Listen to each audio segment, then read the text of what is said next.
মাননীয় বিরোধী দলের নেতাও বলেছেন হাজার হাজার কোটি টাকা পাচার হয়েছিল, জাতীয় আন্তর্জাতিকভাবেও যেটি স্বীকৃত। মাননীয় স্পিকার, দেশের উৎপাদন এবং বিনিয়োগ প্রায় স্থবির হয়ে পড়েছিল।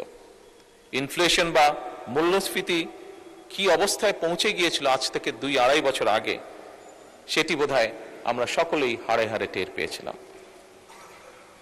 মাননীয় স্পিকার, পুঁজি বাজার অর্থনীতির সাথে সংশ্লিষ্ট একটি অত্যন্ত গুরুত্বপূর্ণ সেক্টর। এই সেক্টরে এমন অবস্থা গিয়েছে সর্বস্ব হারিয়ে মানুষ আত্মহত্যাও করেছিল, অথচ কোটি সংখ্যক মানুষ কিভাবে অসহায় মানুষের অর্থকে আত্মসাৎ করেছিল। বৈদেশিক মুদ্রার রিজার্ভ হাজার কোটি টাকা পাচারের মাধ্যমে এবং অপচয়ের মাধ্যমে বৈদেশিক মুদ্রার রিজার্ভ কি ভয়াবহ অবস্থায় পৌঁছেছিল সেটি নিশ্চয়ই কারো অজানা নয়। মাননীয় স্পিকার, টাকার যে এক্সচেঞ্জ বা হার হ্রাস এটি 40% নেমে গিয়েছিল।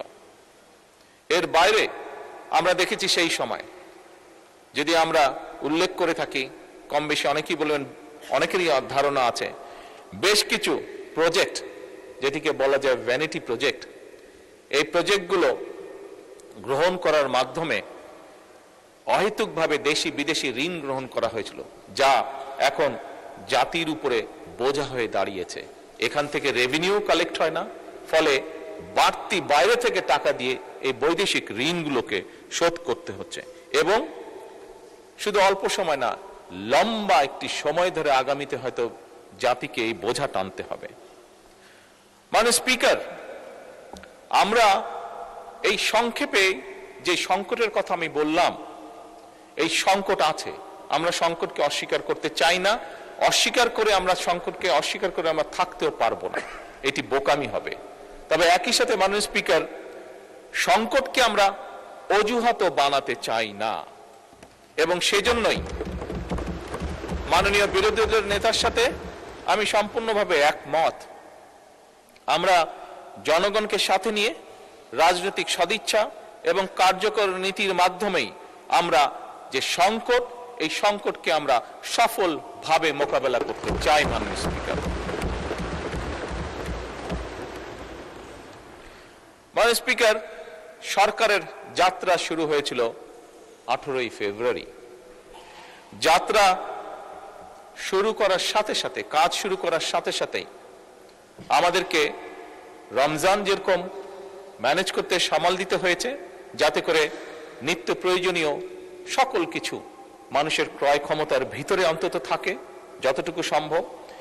একই সাথে মাননীয় স্পিকার, এই ভঙ্গুর যে অর্থনীতির সংক্ষেপ চিত্র আমি তুলে ধরলাম, যার সম্পর্কে আমাদের প্রত্যেকের কম বেশি ধারণা আছে, এইটি সাথে নিয়ে আমাদেরকে হঠাৎ করে মধ্যপ্রাচ্য সংকটকেও মোকাবেলা করতে হয়েছে, এবং আমরা দেখেছি কিছু মানুষ খুব কষ্টের শিকার যারা হয়েছেন।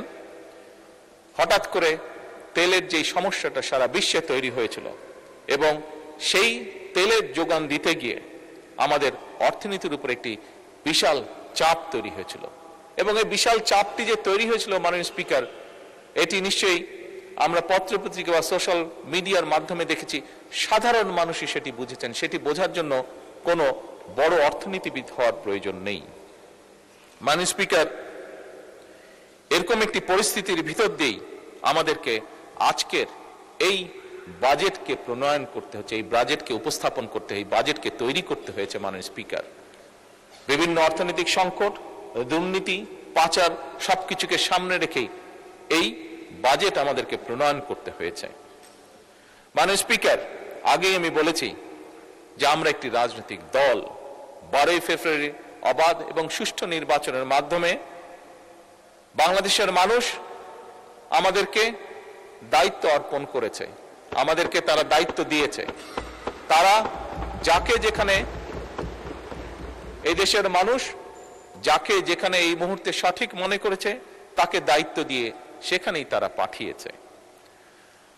মাননীয় স্পিকার, যে আস্থা মানুষ আমাদের উপরে রেখেছে, সেই আস্থা বা দায়িত্ব রক্ষা করা, পালন করা আমাদের পবিত্র দায়িত্ব, এবং দেশের স্বার্থ রক্ষায় আমাদের প্রথম দর্শন হলো সবার আগে বাংলাদেশ।